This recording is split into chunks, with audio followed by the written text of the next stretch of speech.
daughter had fallen into a storm drain, but her father, trying to obstruct the rescue efforts, deliberately parked his car on top of the manhole cover to conceal its location. He believed he could get rid of his daughter, whom he saw as a burden. What he didn't know was that his wife had already seen through his plan, because she had been reborn. In her previous life, the woman had been at work when she received a desperate call from her daughter, saying she was trapped in a storm drain. The woman immediately called the property management to request help. The manager swore that a rescue team had already been dispatched, but by the time the woman rushed back to the neighborhood, her daughter had drowned from the rising rainwater. Furious, the woman confronted the property manager, demanding to know why no help had arrived. But the manager lied, claiming she had never called. Although the police sympathized with her, they had no solid evidence. In the end, they ruled it an accident and closed the case. The woman, devastated that her daughter's killer had gone unpunished, collapsed from the emotional shock. When she opened her eyes again, she found herself 3 hours in the past, reborn just before the tragedy. At that moment, her daughter called again, crying for help. Knowing a heavy storm was coming, the woman realized time was running out.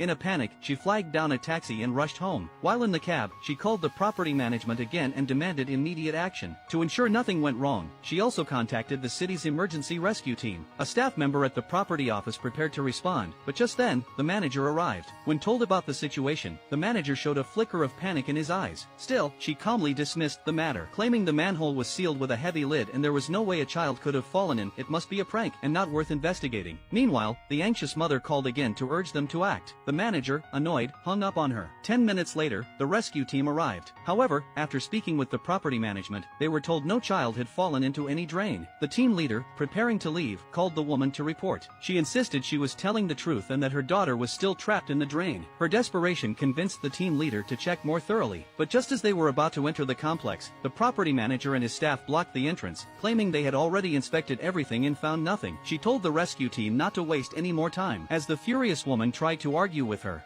a car suddenly sped toward her and struck her down on the spot.